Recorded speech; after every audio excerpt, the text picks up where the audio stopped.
hear that? Made up movies, made up movies. Yeah, Oh yeah. Made up movies, made up movies. Made up movies. Movies in your face now. Come and get an earful. Made up movies, made up movies. Hello and welcome to Made Up Movies. I'm your host, Matt Shore, and with me, as always, is my bestest friend, Mike Kolar. How are you, Kolar? Hey, I'm good, Matt. How are you? I'm doing well, Mikey. I always refer to you by your first name, and it is not strange for me to do so. Not weird at all. Michael Kolar. Am I saying that right? Sure. Let's just say, yeah. Kolar! Okay, so we are professional film critics. I don't know if you know about this. You probably know of us from our widely, you should have said wildly, but it is also a very wide show. It's very portly. It's a fat show. Our portly successful show, Bunker Brothers, which you can listen to on podcasts as well. So go to podcasts, that place in your town. And we are doing a new show for you right here, right now, as professional film critics, where we discuss movies that you might not have heard of, but our friends have seen them. They send in some stuff to tell us about these movies, and we watch them, and we're going to tell you all about them. Are you excited? Yeah. I'm excited because, I like talking about movies, and and especially movies that, people might not have seen. Exactly. And we're kind of like auteurs when it comes to this. So we're like, yeah. I would say we're like mildly auteuristic, sort of. As much as directors are auteurs, we are even more auteur-y than them, yeah, I would say. I would say so. So I would say that we should just get started and get into it. So the movie that we watched this time, it's a movie called Spark. It was suggested to us by our friend Teresa Cowger. Thank you very much, Teresa, for suggesting this. This movie is kind of strange. It was a little weird. I don't know. It's called. I had never heard of it, and I tend to, as we said, we're auteurs, so it's like, how did I not hear of it? But I'm not sure specifically when it was made, but it felt like a 2000s sort of like semi-low budget. Yeah, it felt like it was like everything was shot at golden hour, so it was all sort of like yellowish brown sepia tones and like soft earth lighting. But like the idea of this movie basically is that it's about a mechanic who dreams about becoming a writer, but like he's all he knows is cars. So he can't write. He's an auteur, an AUTO. He's an auteur. He's automated. He's an automaton. He works in automation, but he wants to be a writer, but like he can't stop writing about cars. It's like obsessing him. So like that's like the basic premise of it. How would you describe this main guy, this lead character in this movie? He's like an Adrian Brody type. Yeah. But like he doesn't have the charisma, necessarily. No, he really doesn't. To pull it off. Doesn't. His weird face. He's just sort of like a pointy man who's very gaunt. And he doesn't have that, big pianist energy that Adrian Brody like has. Christian Bale in The Machinist, kinda, but right, just like it looks like he lost weight for the role, but it just might be like but maybe he a did serious maybe drug he just addiction. Always looked like this. It might just be. This might just be a heroin junkie that they found because he sort of has like a sullen attitude that like at no point in the like it feels like he thinks he's going for the Oscar on this one. But he doesn't have any range. He definitely has monologues in the movie where he's just like, writing. It's just like voiceover monologues throughout the movie. It's like, it starts with the one he's like, writing is just like a car. You got your pistons and they got to get to work. Everything has to be running, full cylinder. It's sort of like if Vin Diesel in Fast and the Furious was like... didn't stop talking. Yeah, didn't stop talking. And if he just really, really wanted to be a writer, like... If Vin Diesel was William Shakespeare, that's what this movie was basically about. But imagine also Vin Diesel is played by Crispin Glover, and yeah, that's basically what you're dealing with. Well, I feel like that's unfair to Crispin Glover because Crispin Glover's like a really good actor. This guy's that's true. I like Willard a lot, and I feel like this was like maybe made the same year as Willard, but it's on the opposite end of the spectrum. If that was like hyper underworld, like punk rock goth, or Hot Topic goth, maybe this is just like sunny. This is like trying to be like, I don't know, like it wants to be Pay It Forward or something, but it's just not about anything. So, and then he's married in the movie, and his wife supports him wholeheartedly, but he tends to not care what she thinks. But she's like, I'm supporting you, and he's like, I don't care.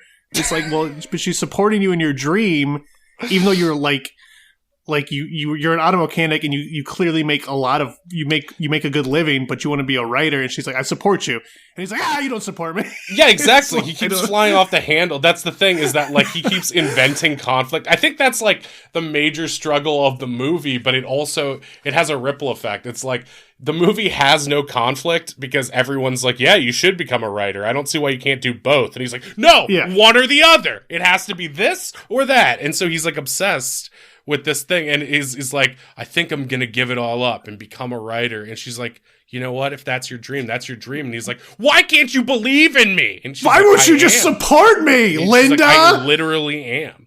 And she's like, just so you can picture her, she's like got these big blue eyes. She looks sort of like Tara Reid, but like maybe just like an older, more respectable Tara Reid. Nothing, no slander against Tara Reid. I mean, we all. It sounds like you're slandering Tara Reid, but again, no. I mean, I love what's her she work. Gonna do about it? I mean, yeah. I mean, she's busy with Sharknadoes, or between Sharknadoes right now. So inside of a Sharknado, she's in.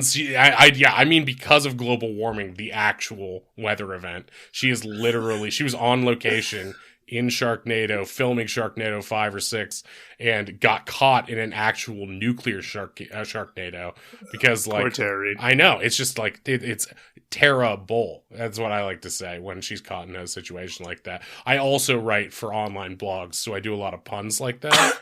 As a professional film critic. No, they're good. They're good. No, I mean, they're not intended to be good. They're intended to really enrage the Twitter audience so they click and respond, because it doesn't matter if you read the article so long as you click on it to look at the ads. It's about the engagement and the trolling that you create. Exactly. So for like this movie, I might be like, wow, does he hate women? And then just like I think he does, or the director does, because I mean, he cheats on his wife with the film critic like halfway through.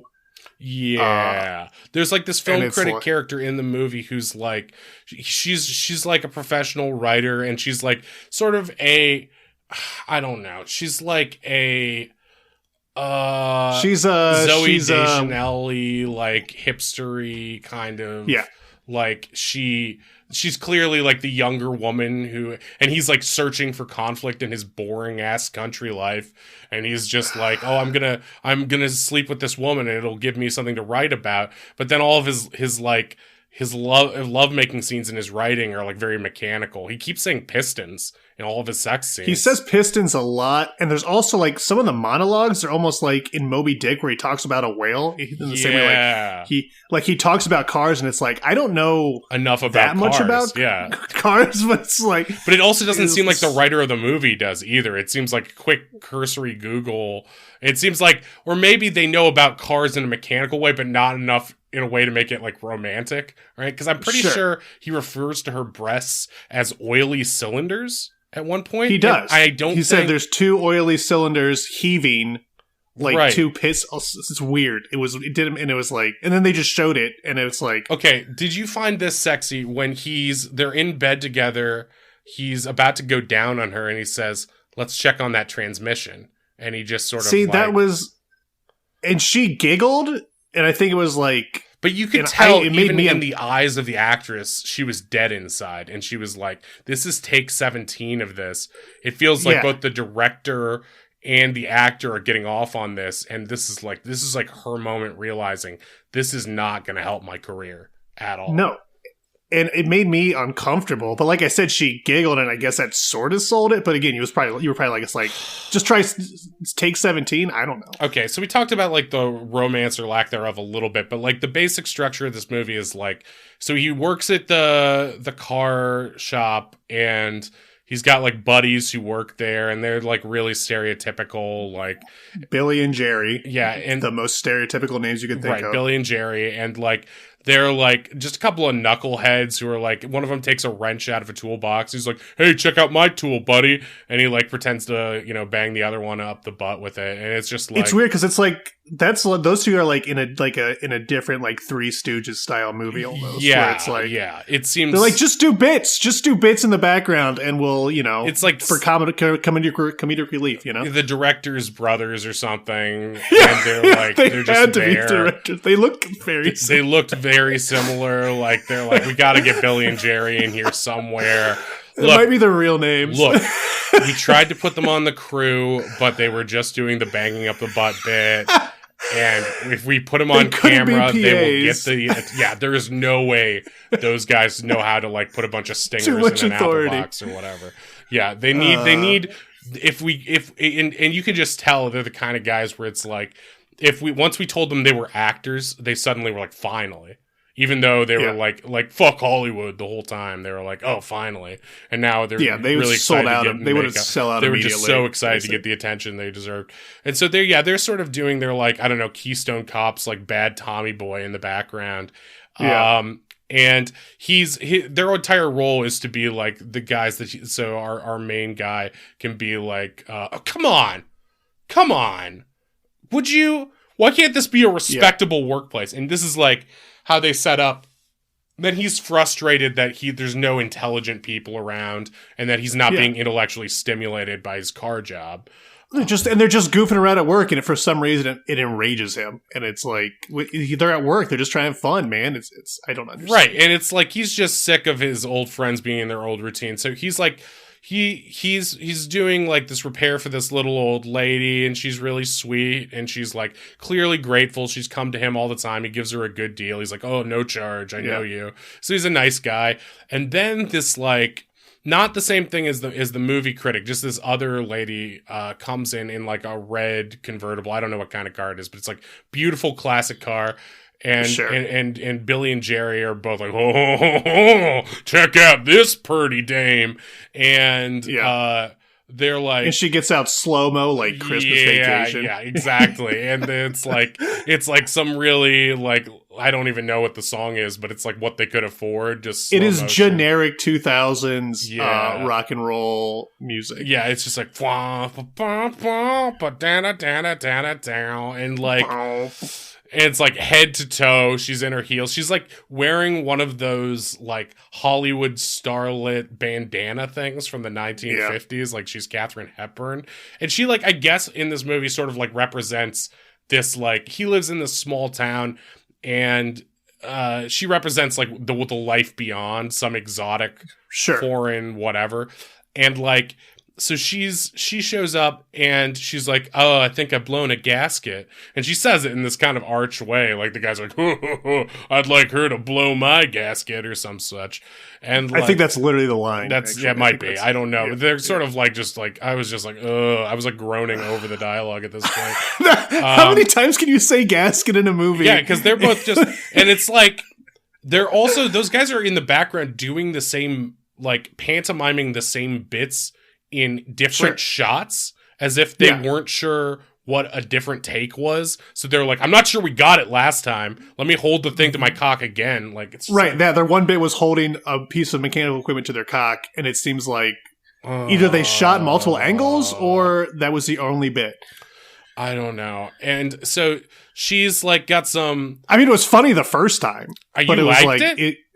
No, the first time it's like, because it's like, I don't know. I don't think it was that funny. It was funny the first time. I don't think it was funny every other time. I think you're a sucker for a wrench and a cock joke. I don't think that anything you can make into your cock for a second will make me laugh, but just once, just for the first time. I remember my dad and I saw a comic open for Dane Cook, and he was like in this like packed huge auditorium in Boston, and his entire bit was holding the mic stand up to his cock, and they're like, Boston's funniest up and comer. And he was like, did he play Jerry in the movie? No, he was literally too talented to play Jerry, weirdly. But like he had a lot of energy and was clearly trying to be like Dane Cook, but like his bits were just so shallow. They were like the worst open mic bits that like somehow he had got. Again, seems like somebody's son. It's like, hey son, we own the auditorium. You want to open for Dane Cook? And he kept his entire whatever. his entire bit was like, I wish my name was Dick Big. That way when I leave a message, they're like, hey, I think Big, Dick just called. And then he would hold the mic stand up to his cock. This is real. He would just... This is real. This is real. This is very real. I mean, everything we're talking about is extremely real. But like... This is especially real from my life. And it was like 15 minutes, and we were all like giving him the benefit of the doubt because we were excited to see Dane Cook. This is like me when I'm like 18, so keeping that in mind. Dane Cook. I don't care. Dane Cook, he killed it that year. Yeah, I mean, he killed a lot of people. I agree, but like he killed multiple allegedly, people. He's a murderer. Allegedly, no, he's a murderer, and I will stand by that statement. I think in modern times, it really makes you reconsider who you side with in the Dane Cook versus Louis C.K. Dane Cook, dude. Dane Cook. You should have stayed with the Velociraptor the whole time. He's a goddamn sweetheart. He is. It's a perfect circle right there. Anyway, so this lady is in the mechanic shop, and she's like, "I blew my gasket," and the guys are going. He's crazy. like, "I'll blow your gasket." Yeah, yes, yeah, we know, and so, he's like, "Oh, it's just this minor thing. She has something lodged in her vehicle under the hood. I forget what it was. It was no, but he can't get the part for 3 days or whatever. So it's right. So she has to stay in town at the local motel, and he, even though we don't know, I don't know if we know it yet, but he is married, right? So like he seems Linda. So wait, what's his name? His name is it Mark? Mark. So Mark is our main guy. Yeah, they don't say it much. They don't say it much.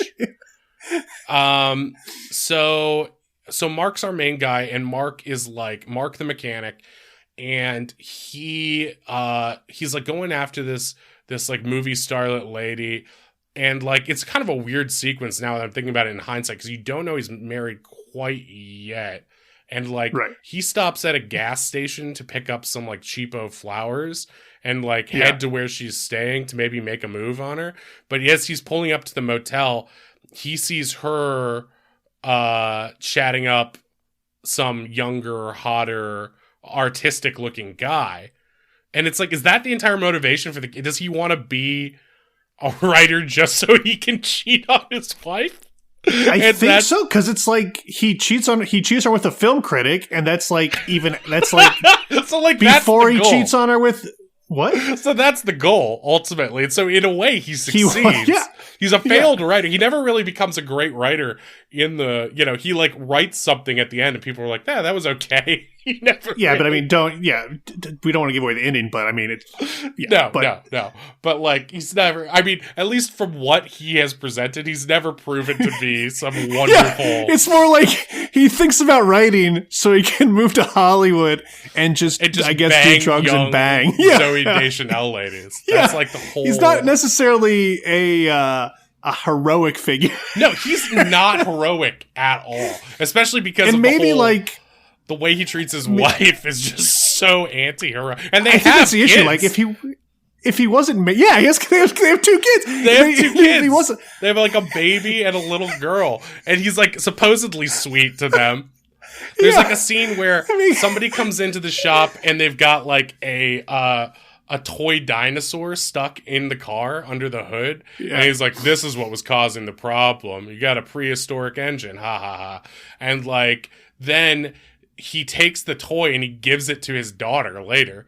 But it's like unclear whether he like washed it or like cleaned it up. He's just sort but of that's, but that's not even it, because it's like, in all intents and purposes, it seems like his family loves him dearly. And he doesn't care at all. He's like he is written to be the beloved father of this family, but he is so sullen and like boring that and narcissistic, like, and narcissistic in a very boring way. Daddy, why don't you want to play with me? Because I have to write my fucking novel, he says. I'm gonna be an artist. He like throws a glass jar with like pens in it or something. He's got a lot of pens because he's a writer, right? And so they're just, even though he uses a computer, he just has pens all over. And like there is sort of like a well shot scene where he's like sitting by a lake under a tree and he's trying to write, but and whenever he's trying to write, it's like really fucked up. Like it starts nice and it's like, oh, maybe this will be a nice scene, but he like, it's like supposed to show his anguish, but like he's supposed to be writing, but when he looks at what he's accomplished today, it's all just doodles of cars. It's like page after page of doodles of cars. He can't write necessarily, and even when he starts writing, it's like a short story, but it immediately goes to talk about like very specific details of cars. And again, it seems like it was all Wikipedia, because like it's just like, it's like they Wikipedia'd Ford Taurus and then they just wrote down the description of a Ford Taurus. And it's like, no matter what his story is about, he is continually like describing what they're driving. At one point, like a character in one of his stories rides a bus, and he's like describing the engine of the bus in great detail. And like we don't even realize that like the character got off. We're still describing the bus, and our main character like left the story. And he's like getting frustrated. He's like going through his doodles and he's ripping them up and he's like tossing them in the wastebasket or into the lake. He's just like littering like nonstop. It's essentially, he has the weirdest, strangest writer's block of all time. But also, he's not, like you said, he's not a good person. He's not like you don't commiserate with him. You're like, well, maybe you should just be an auto mechanic, because clearly you're obsessed with cars, you psychopath. And like, it's sort of like, I guess he comes back from this thing, and he's like from his failed affair, early on in the movie, and he's like he can't sleep at night, and his wife is like, the first of his failed affairs.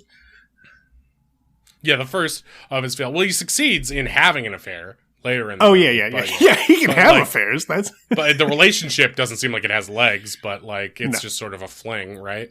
And so he's like got this anguish inside, but instead of writing about the anguish, he's like, the writing is causing him anguish. It's like, it's actually kind of an interesting portrayal of the fact of like when you have a great idea, but you just can't put it down in an interesting way. Like he doesn't have the aptitude for it, but he's convinced that he does. He is convinced wholeheartedly that he is a genius, which is what makes it so such a narcissist and such a annoying character, really. And it's kind of like written in the way where it's like those like the number 23 and like Silent Window, where it's like the writer is like going mad. Like he's supposed to be like Salieri or something, where it's like, my great work, my important work. But there's so much other shit happening that it's like, it's not believable that he's like, Right. There's this whole, it's like to pad the movie's runtime, there's this plot where the wife keeps going to the supermarket because it's like, what's the wife going to do? She's going to go shopping. And so she needs a B story. She needs a B story. So she goes to the supermarket. And she's a woman. and so she keeps bumping carts with her like, frenemy, who's like this frizzy haired woman who is like just like a character actress who is just like clearly there to be like, oh, we're doing so well. My husband, the architect, and is like talking all about like, I don't know what he's building in this small town, but like it's like, oh, he's gonna build the new building. It's like, it's gonna be downtown. Have you heard of it? It's for the bank.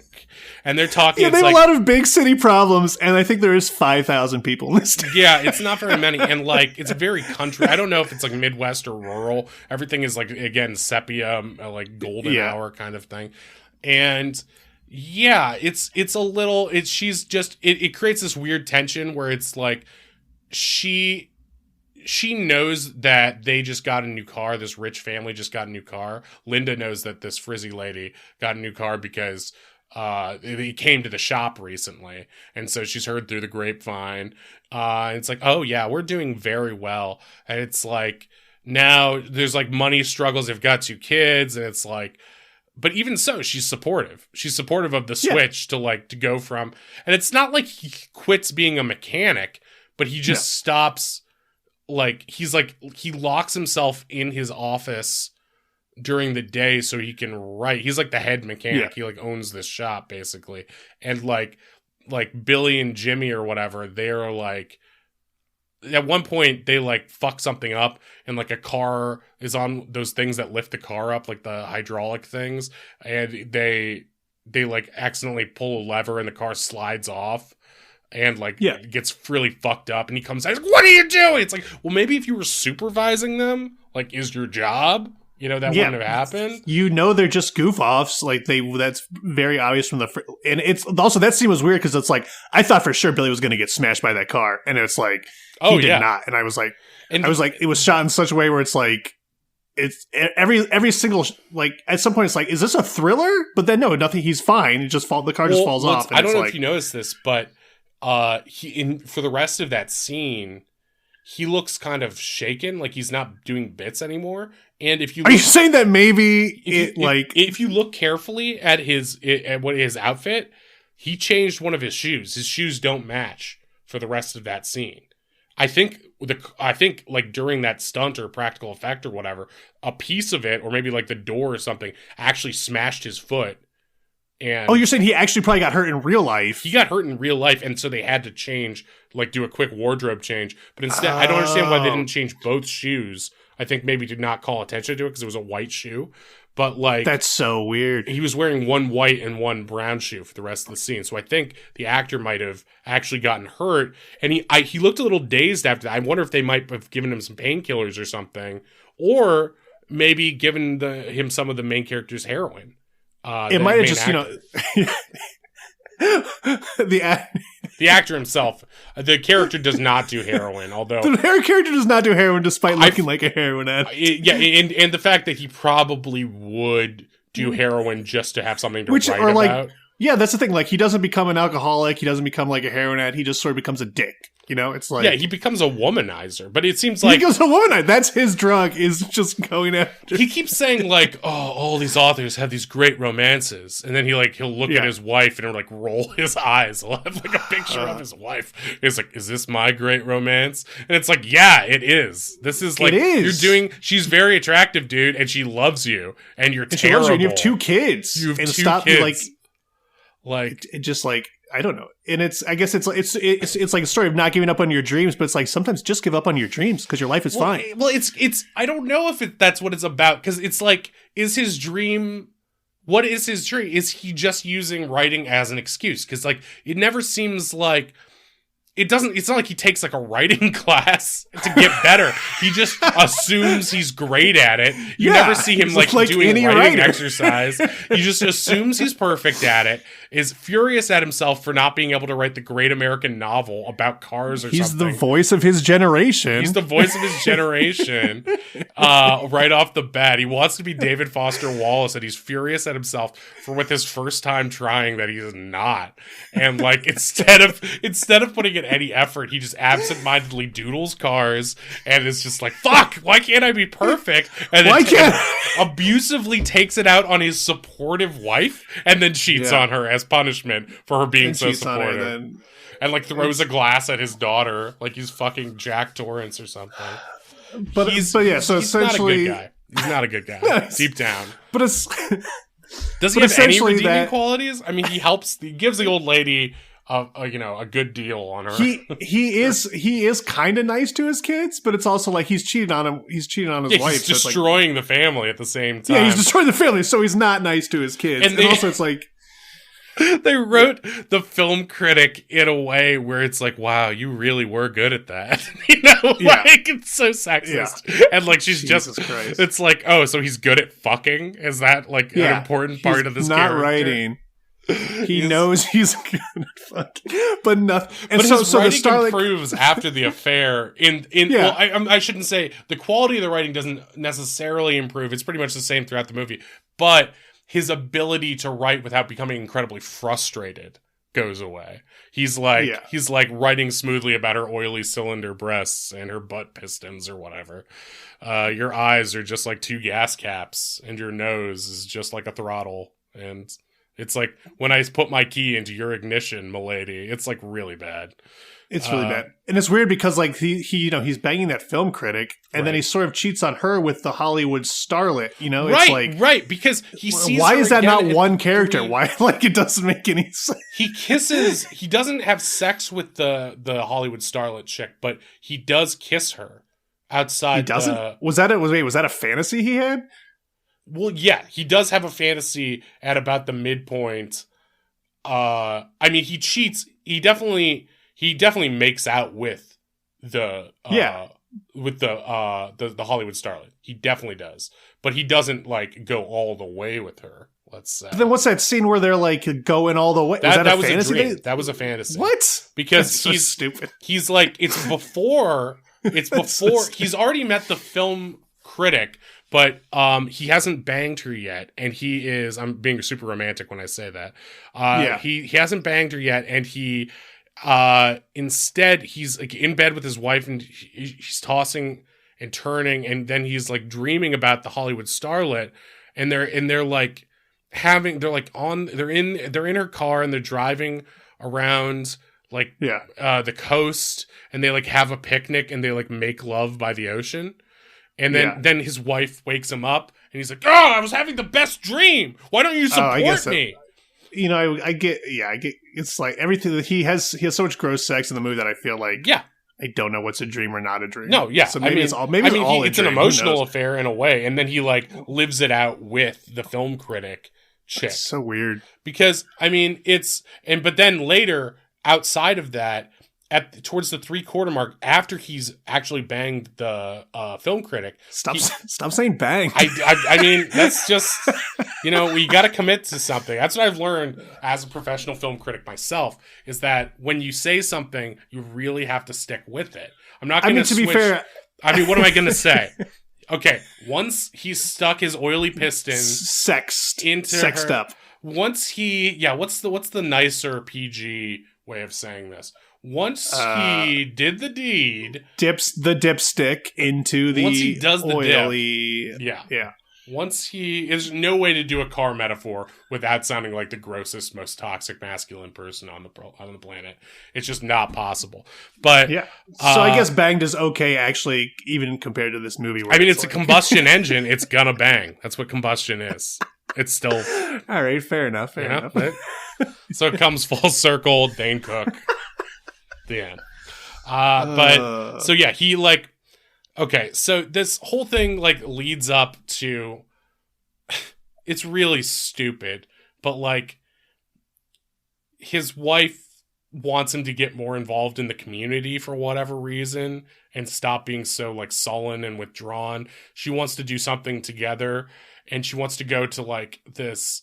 It's like a community like harvest days or something like that. They make it seem like a big deal. It's like the biggest deal in this little fucking town. Right. And so normally he organizes some classic car thing, and he's not doing it this year. It's like, why? And it becomes this big thing where it's like, maybe I don't even love you anymore. And there's like a big problem. And she just feels like he's boxing her out of their marriage and their life, and it's like at his lowest point. And so his big turn is that he goes to like him at his worst. Basically what happens, like he there's like this I don't really understand what happens with him and the film critic. I still don't. It just sort of like peters out. They have sex. Yeah, she sort of goes away. She gets mad and like goes away. I don't know. Yeah, she's like, why don't you share some of that writing with me? He's like, it's not finished yet. She's like, you won't open up. This is why your wife doesn't love you either. And he's like, she does love me. Every woman loves me. I'm the greatest. And to be fair, she's like the film critic of like this small town. Like it's like, right. She's not like They meet at like a movie theater. I don't remember what they're seeing, but like they're just seeing some stupid movie, and it's like there's clowns in it. I don't know why. It's strange. Some movie. And also, this is an 83-minute movie, right? This is not a long movie. No, it feels excruciatingly long because there are so many takes that are just like slow panning takes. It's sort of like the movie Pig with these long pans where no dialogue happens, but instead of like interesting drama setup happening, it's like just him writing. And it's like we're moving through a barn or a garage, and he's just writing on the ground with a notebook or like an old typewriter. And then we'll get some like voiceover sometimes of like the Pistons and whatever. But like, anyway, she becomes upset with him. Both ladies become upset with him, so he decides he goes to the same gas station again. He gets the flowers again, and he's like, I don't care if she's seeing some other person. I'm seeing lots of people. I'm going to go see this Hollywood starlet again. And this is his plan. He's going to live out this fantasy. This Zooey Deschanel film critic did not fulfill his fantasy of being like a Hollywood writer or something. I don't even know. He's trying to write a novel. I don't know why he dreams of Hollywood or whatever, but I think it's just maybe the director was like, well, these film critics, that's who you got to get. And then I don't know. I don't know. I wish I could fuck every film critic so they would give my movie all a better critics review. Are the same. I don't know what he was trying to. I don't know what he's saying. But auteurs. Yes, auteurs. Auto-auteurs. And so he basically goes to see this woman, the Hollywood starlet type, at her motel, and he like kisses her. He like drops the flowers he was going to give her, and he starts kissing her while she's going to get ice. She drops the ice bucket, and they share this passionate kiss. She knows what he came for. It's like this weird sexual moment that was actually kind of hot in a weird way. If it wasn't this guy, mean, if it wasn't for all the other gross things, if it was taken out of context, it might be a sexy scene. But then he's like, "Let's run away together," and she just starts laughing. He's like, "What?" It's like, "I'm not real," and he's like, "What?" She's like, I'm just your fantasy. Don't you realize? I'm just your... So stupid. And he's like, what do you mean? He like touches her. He's like, you're real. I can feel you. She's like, no. What I represent to you. You don't know me.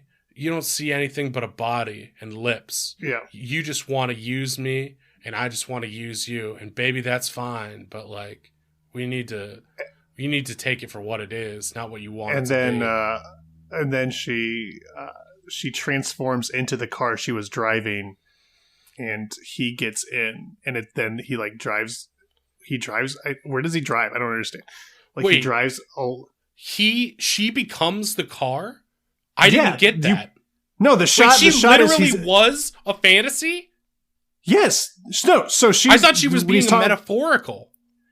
No, she doesn't exist. She that's actually why was she's a fantasy. Glowing in that scene. I thought it was like that's why she's glowing. Lighting or like that shot where she disappears, and then the next scene she becomes a bird and then flies to the parking lot. So she's like glowing, right? I thought this was like a dream or a fantasy. I didn't realize. Well, I guess if it's all a fantasy, she like becomes like a bird and flies to the parking lot, and then becomes the car she was driving. The car. Yeah, exactly. And I guess because it's a firebird, it's supposed to be a metaphor, but it's like a dove, so it doesn't quite track. It doesn't. I mean, it's hard to tell what is like. He's not a reliable narrator, so it's like I don't know if it's fantasy. Is that what or it's not. about?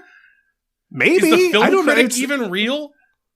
The film critic, I believe, is real because his like wife talks to her. Is this entire movie like Joker? No, because it's not as bad as Joker. Let's not get carried away.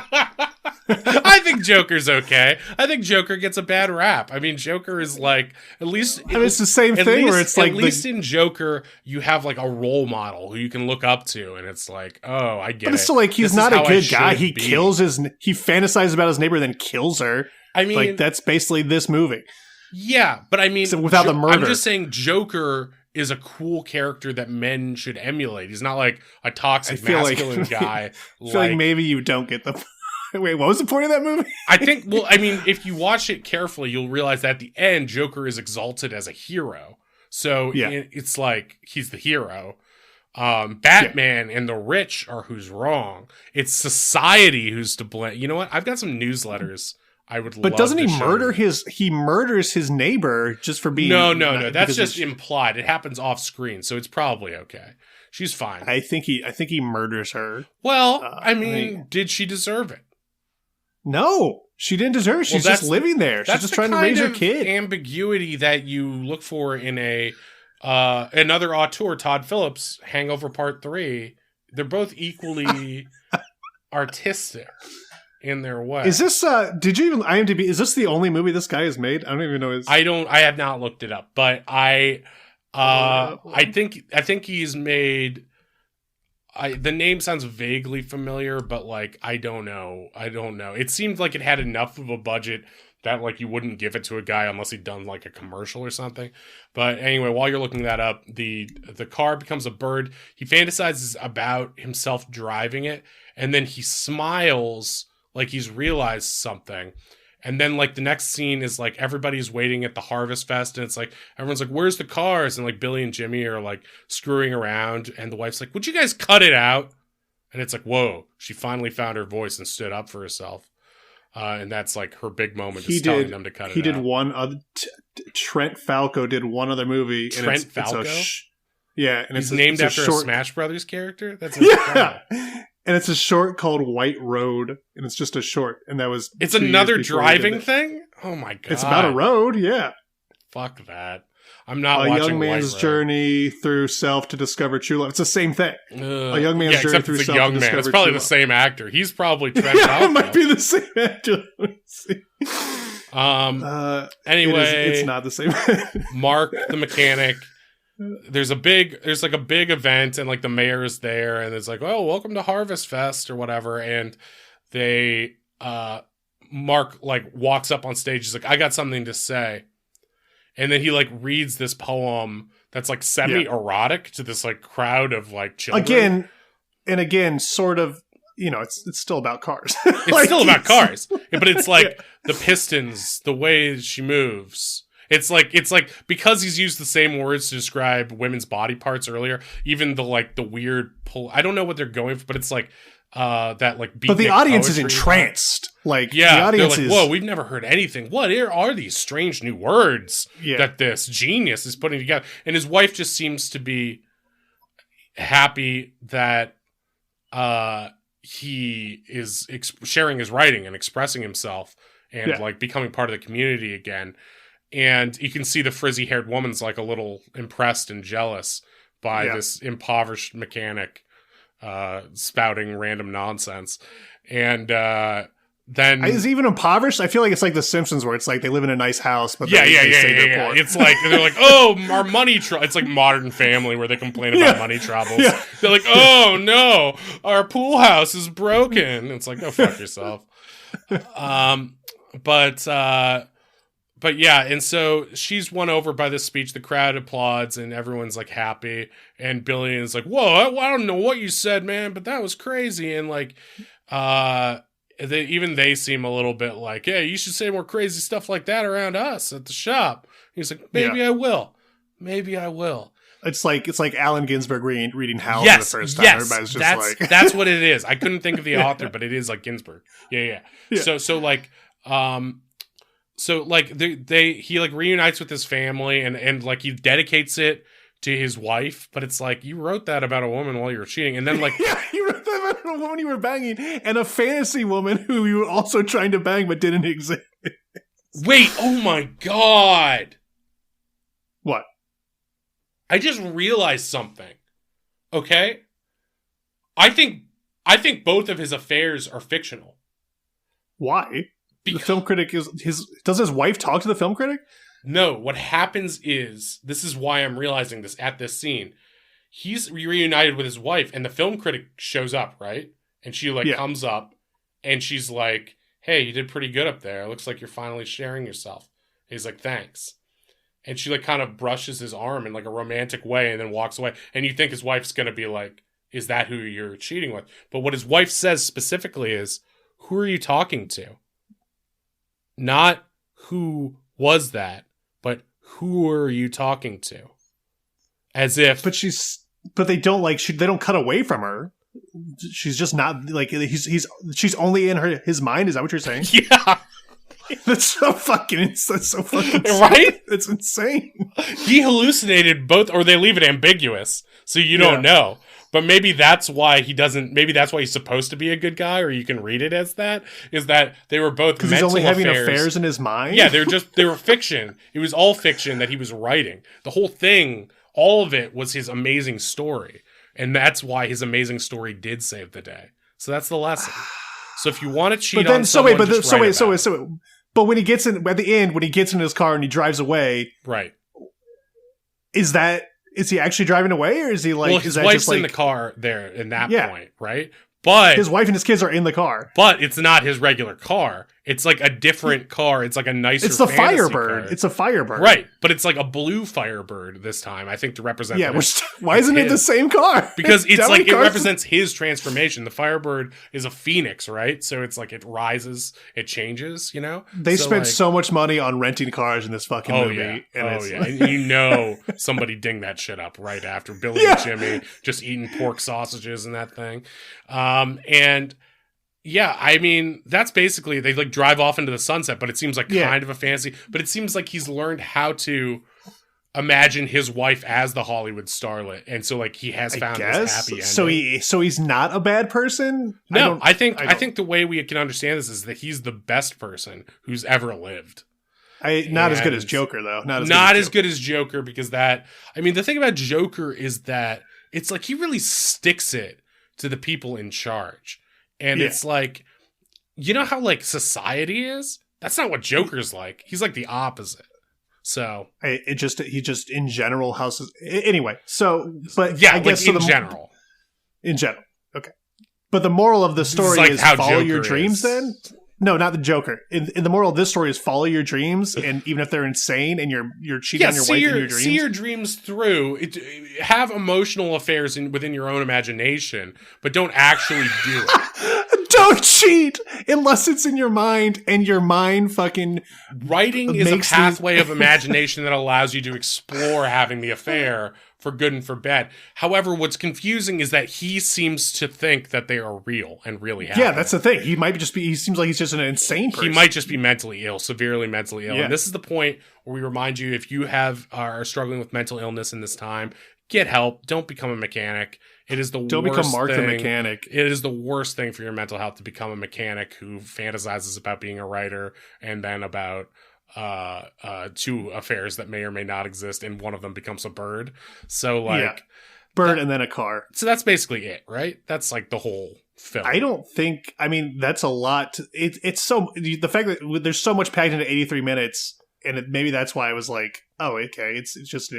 That's why I was like, are they real or not? It's an insane movie, and I don't necessarily... You have to realize that, like, we spent a long time talking about it, but we didn't... Everything that we... Like, the missing time, the remainder between what we talked about and the runtime is... It was all long shots. It's all long shots of him fucking writing.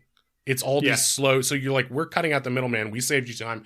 You don't have to watch this movie. We did it for you. And it's all the music is like early to, like you said, it's like 2000s Puddle of Mud. So it's not like they're like, they're not like, the long shots are very like, it's so weird. It's so weird. Yeah. So that was that. That was Spark. What would you rate it out of? I would rate it 4 out of 10. It wasn't excruciating to sit through. Because it was short. It was boring. Theory. I thought it was entertainingly funny what a scumbag he was. And he wasn't a scumbag. I think I would have rated it 3 if I hadn't had just sort of like unraveled the movie's like weird way of thinking there at the end. But what about you? I give it. I would probably say the same. Maybe a 3 though, because those long shots were very long. Yeah, it was. And I still think he's a scumbag. I don't think he's not a scumbag. We're talking about he's still kind of a scumbag. He's not like a hero like Joker. So. Yeah. 3 out of 10 Jokers. 3 out of 10 Jokers. How many Jokers? How close to perfect 10 out of 10 Joker is this movie? That should be the scale. I don't think the zero then. Yeah. Yeah. All right. It was not close. He looked kind of like Adrian Brody, and Adrian Brody, I'm pretty sure, played Joker at some point. I think so. It just sort of seems like it. So we want to thank Teresa for that one. That was a great suggestion. Off to a good start. And yeah, thank you for listening. If you did, you don't need to try to rent this movie. We already described it for you, so don't bother Googling it or looking it up afterwards. It's pointless. Anything else we got to say, Mike? I guess if you have a movie you want to suggest, yes, hit one of us up on Twitter. I'm Shorester, SHORESTER on Twitter. What are you? I'm at Mike Kolar Mike Kolar on Twitter. And just, if you've got a suggestion for a movie that we haven't seen, just give us the title and the genre of that movie. And we'll take it from there. That's all for us here at Made Up Movies. And have a great day. Bye-bye. See ya. Bye.